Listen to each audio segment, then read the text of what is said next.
Hey, everyone. It's Dr. Nic and Mike Sebastian with Divine Guidance Institute, Modern Day Mystery School, teaching you the ancient way of knowing why, so you never get blindsided again. That's why, yes. And today we are with Emma Jarzembowski. Hey, Emma, how you doing? Good. How are you? Wonderful, wonderful. Thanks for joining us.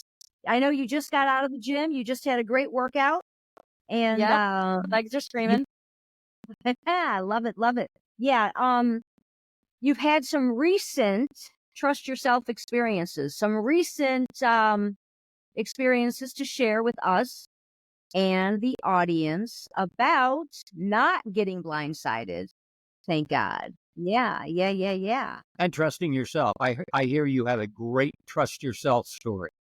And this is good. Because it's kind of what we teach, to trust yourself and to listen inwardly, and you always get that guidance. And a lot of people, they hear the message, but the message isn't real for them because they haven't stepped into it yet. They haven't listened through listening to trust yourself, to that intuition, that little voice speaking inwardly to us. So I'm glad you brought your story. Thank you. Yeah. Most people don't listen and then they get fucked over, They get blindsided, they get burned. So I guess you've been using these tools for a minute now. Yeah. Over a Yeah. year, maybe even 2 years by now. Yeah. So, all right, why don't you tell us what happened recently with the, I'm turning it over to you, darling. Yep. So it was about 2 weeks ago. I was on my way. I was driving to Grand Rapids, and I was on the freeway, and I was experiencing. There's a car in front of me that was constantly swerving in and out of lanes, and I had to veer off. I had to go towards the left, so I had to stay in that direction. So I was too scared to go around him. So my gut feeling was telling me something's not right. You need to keep your distance away from this car because it just was constantly swerving. I didn't really know what to do, but a voice inside was telling me to, stay back. So I kept my car about 4 lengths away from this car because I was so scared to be near this car. And then all of a sudden he veers off into all the way to the left, hits the stone wall, goes over all 4 lanes, hits the wall on the other side of the freeway. I have no idea how this car did not hit other cars, but there was so much smoke that I couldn't even see where this car was going, and my gut was just telling me to Emma, just stop. So I stopped in traffic. Everyone in traffic stopped, and his bumper ended up landing 3 feet in front of my car. And if I would have even been one more car length forward, that bumper would have hit me. Holy shit.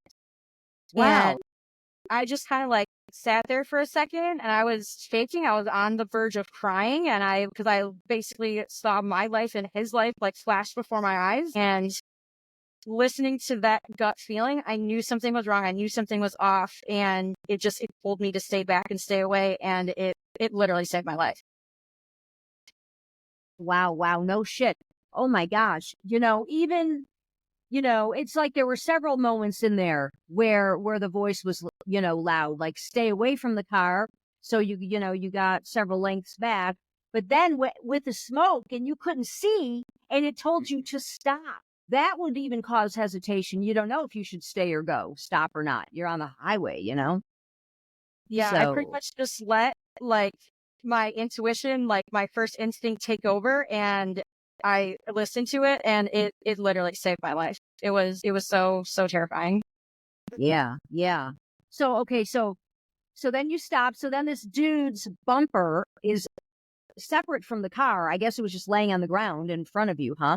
Yeah, it landed 3 feet in front of me because I was already stopped at that point, and it flung off of his car, and yeah, it landed 3 feet in front of me. So if I wouldn't have stopped at that exact moment, 3 feet, is not that far away. It was literally so close to my car, and it was, and I never see car accidents ever, and it was very, very scary. Yeah. So then what? Did you guys sit? Did everyone sit for a minute, or then did you just drive around and keep going? Yeah, everyone in traffic stopped. Granted, there wasn't really that many cars on the road at that time, but everyone kind of stopped, and I just needed to collect myself for a minute or two. And one car ended up stopping and pulling over, and they went to go see if he was okay. But I, veered around the bumper and just kind of slowly but surely, like, made my journey to Grand Rapids. Wow. Wow. But yeah, everyone was stopped for at least a minute and a half, and this was like every single lane on the freeway was stopped. Your intuition saved your life, honey. You would have been all fucked up and mangled with this other car, this other driver, Yeah. Oh yeah, and I'm like just getting like full body goosebumps just even like thinking about that experience again, because it was just like, who knows like what condition I would be in right now if I like hadn't listened Right. to that gut feeling. Yeah. Okay, so let's bless the moment. May the blessings be. Okay. That reminds me, before we go into your next experience, Michael, long ago, you should tell this story. It's a really cool story. On the highway, when coming over the hill and then the car, Mhm. I don't want to give it away, but why don't you share that story with us, will you? Yeah, driving down the highway, and it was a 2-lane road, really. Oncoming traffic, and we were going up the hill. We were going pretty fast, 60, 70. And at the same time, all the lights went on the dash, and the car just shut down for no reason. And so I drifted over to the right, got off the road, and the guy behind me took my spot going 60 or 70, and a car came over the hill in our lane, and there was a big head-on collision.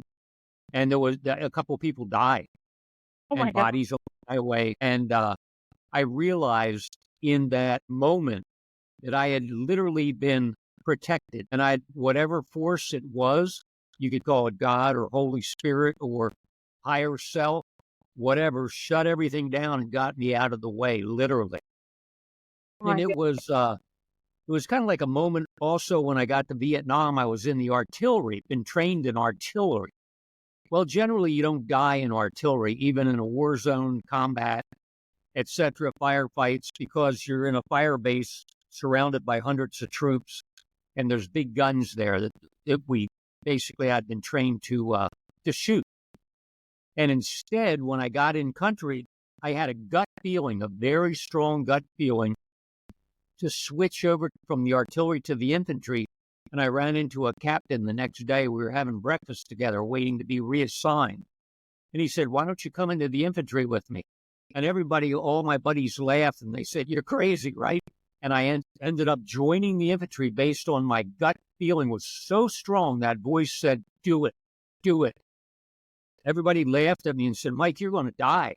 You should have stayed in the artillery. You're safe there in a fire base, but you're going out in the field and getting firefights. You won't last a week or two." As it turns out, the bad guys, the North Vietnamese, went around us in the infantry, overran the fire base, which is where I would have been stationed, and most of the guys got killed. All the guys I'd been with, my buddies, my friends. And it was like, looking back, I realized that listening to that voice, it was a life-changing moment, allowed me to sidestep death and continue with my life. So it was kind of like your moment. It reminds me of that, where you were really, really protected, and you basically did what your intuition told you to do. Consequently, you survived. And it's a life-changing moment. And it made me a believer. I mean, a total believer. I used to know about it, had faith in it, believed in it, but there's a big difference when it actually happens. It becomes an experience, and I knew it was true. And I knew to listen from there on out. You better believe I listened to that voice. So, reminds me of your story very much. Thank you for your story. It's a very good one. Oh yes, of Yeah. course. It's huge. Liminal. We call it a liminal moment when you use the tools, dream, signs, intuition, and the hue for discernment, and you have this experience or that experience. But then when you have the liminal moment of like walking through the door of knowingness, like up until that point, it's like, well, maybe, yeah, and it kind of works, and that's kind of cute or interesting. But then when you go into full knowingness from the tools and it changes everything. Just changes everything. So, It's wild. yeah. Now we're going to move on to a fun a lighter topic, but the same. Death and destruction. No more. That's enough. Yeah, all right? no more. Let's go on to life and Love. Okay, Life and love. Life and love. Okay. There we go. Now we're going to talk about your current relationship, which is really fucking awesome.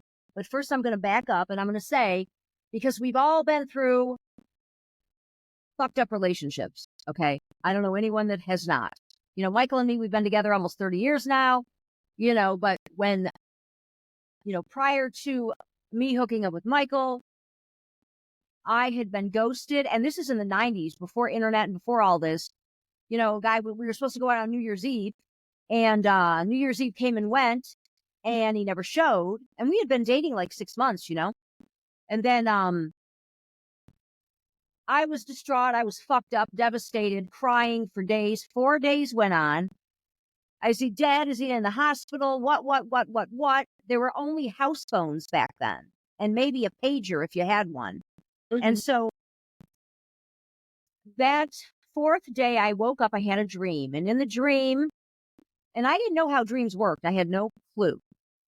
I was 24 at the time. Yeah. I woke up, or 23. Anyway, I woke up from the dream. The dream was simply him with his 2 daughters, hand in hand, walking away from me. That was the dream. When I woke up, I instantly knew he had gotten back with his family and was headed in another direction. That's why I never heard from the guy. That's why, till this day, I never heard from him, never saw him again.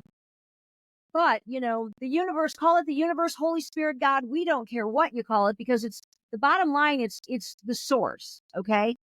And the source, we're all connected, and it gives us this ongoing data, 24/7, dreams, signs, and intuition. Dreams when we're sleeping, signs and intuition when we're awake, on what to do, what not to do, how to know what to do, what's coming around the corner. So, but in that moment of waking up and having the dream, I immediately was relieved. I was like, oh, that's what happened? Okay, now I can get on with my life. Now I can be okay. Now I don't have to fucking cry for another day and wonder. And so, that was a liminal moment for me with the dream thing. Then a few months, Michael and I, we hooked up, but he was dating 5 other girls simultaneously. Yes. Wow. I was looking for diversity. All right. I had a little paper list to remember their names. So I couldn't. No, I'm just kidding. So, okay. He had just been blindsided by a divorce from his wife. Okay. You guys were together, what, 15 years? Yeah. Served with a divorce notice, totally blindsided. And that's because I wasn't listening or paying attention to my gut feelings or the signs or the dreams. I was having dreams, but I blew them off like, oh, yeah, that's just a dream. I learned the hard way with that. Right. And so everyone's searching for a soulmate or a decent mate, a companion, right? So Michael, he's dating 5 people. He's really searching. So when we hooked up, he ended up getting rid of all 5, and then we've been together, stayed together, what have you. But you and your mate and us, we have a common sign story, which is so fucking cool. People are going to think we made this shit up, but yeah, for real. On our second date, Michael's walking me back to the car, and my license plate letters were KRW, the initials of his first wife. Yes. So he knew. He didn't even tell me, though. He didn't tell me, but he knew that it would be a... Yep, I knew that it would be a meaningful relationship. And I knew instantly by the feeling that went with it when I saw it, like my life's going to take a right turn. I'm going to go down another meaningful relationship road with Nicole. So that came from the license plate, the sign, out of nowhere. And now we're going to turn it over to you, my little friend, with your recent new relationship, right? How's it going? Yes, it's going fabulous. We are literally the same person. I tell people that he's the male version of me, and he recently told me that he's been telling people that I'm the female version of him.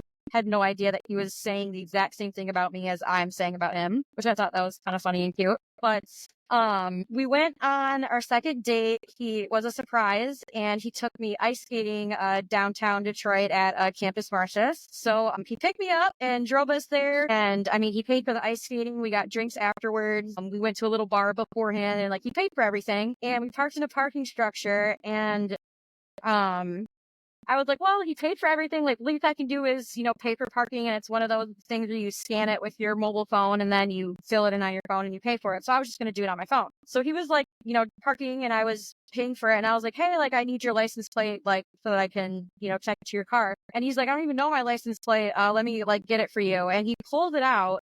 And the first 3 letters of his license plate is E.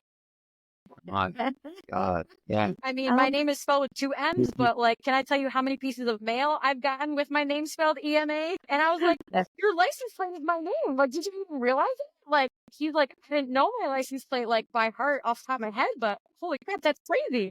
I was like, it's literally my name. My gosh. Wow. Wow, wow, wow. And then There we was ice skated in the same exact jacket. Like, we accidentally looked like the same exact person, basically, when we were ice skating. Same coat. And I have a picture to show for the audience. Here they are. Okay, let's see. Wait, we got too much of a glare going on here. Let's see. We go this way. Hey. There you go. That's a little better. Wait, why are you getting in the picture? There you go. Get out of there. The camera's moving towards Michael's. The camera likes me. I can't help it. There we go. Okay, that's good. Oh, there we go. You guys have on almost the same fucking coat, okay?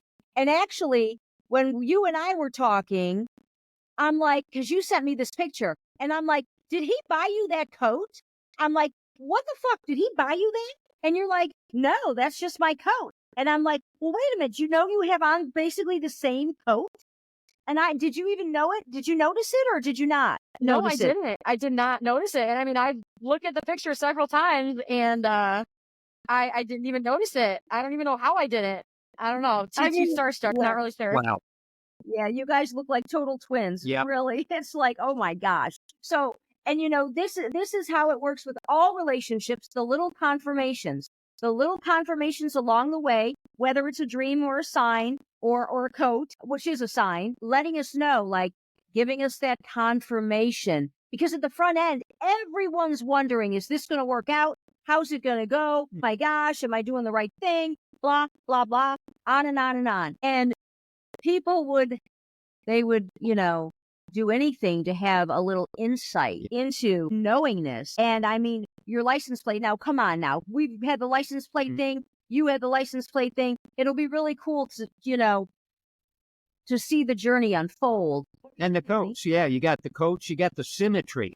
And I used to teach mating dating, it was called, one of the courses in sociology at a college for years.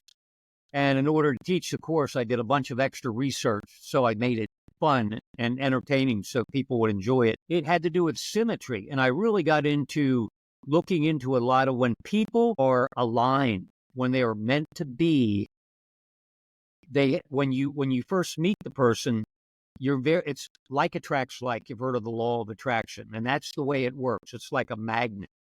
And maybe you're sitting at a bar and you both are sitting at a table and you both reach for your drink at the same time.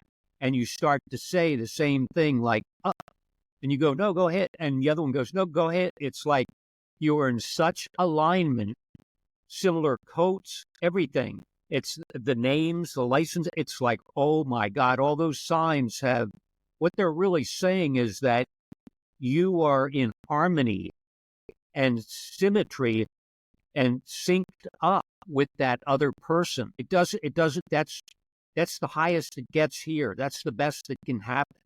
And you're very, very fortunate, and you've noticed all these things. And it's like, that means it's meant to be. You can go through that open door. And that's really exciting. I think it's really exciting. Yes. I'm super giddy about it. as long we've worked together a couple years now, and I've been with you through a couple relationships, and yeah, this one's different. This one's definitely different. 100%. And you were even hesitant at the front end. There was one little thing, we won't get into it, one little thing that was like a potential issue. And we talked about it. And I said, well, just that thing might end up being nothing. That thing might disappear for you. Like when the person is right, the thing doesn't even matter. Do you know what I'm saying? So yeah. And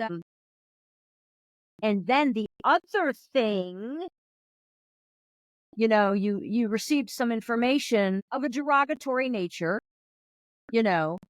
from one of his exes, okay, which is fucking whatever. And you and I talked about it.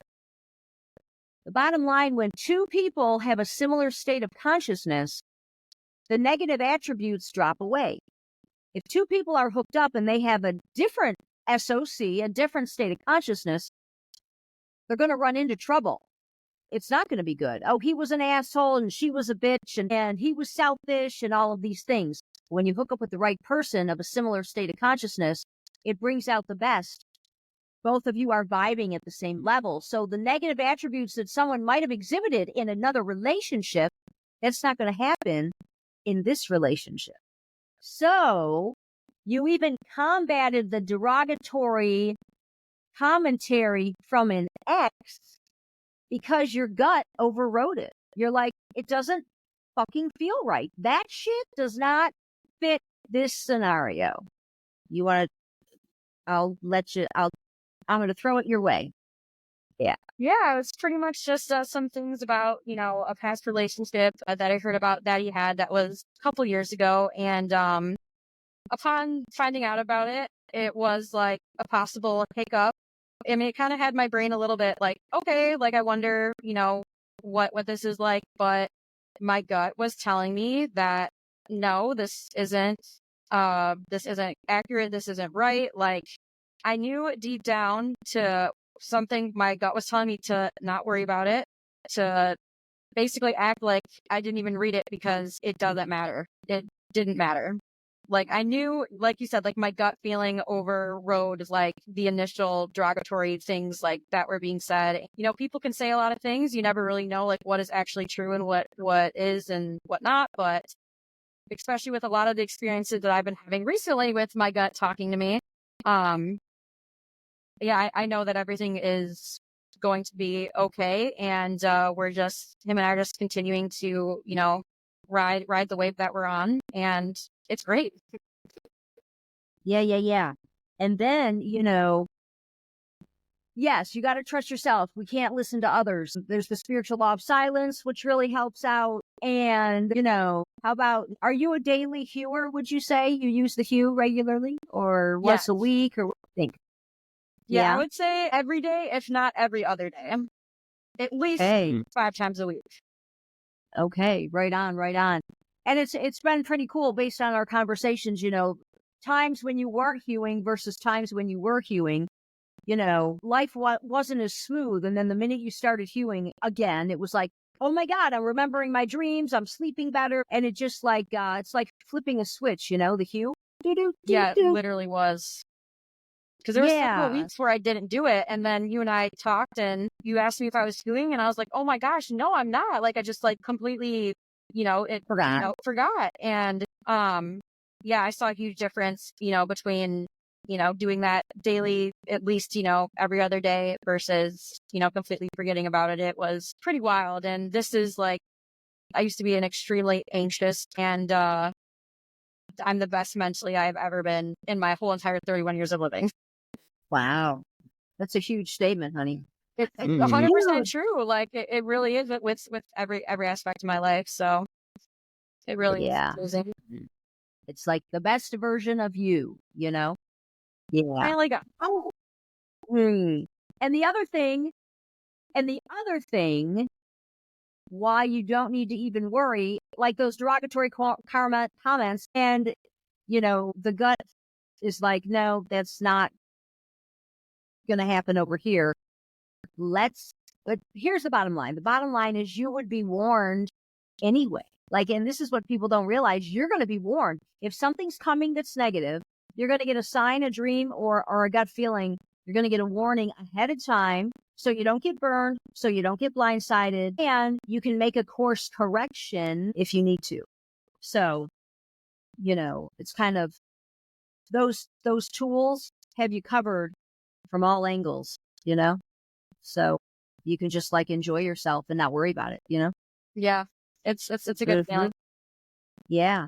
Well, hey, I guess we'll sign off, eh? Yeah.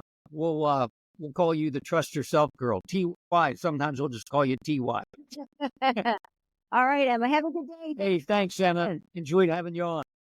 Okay. All right.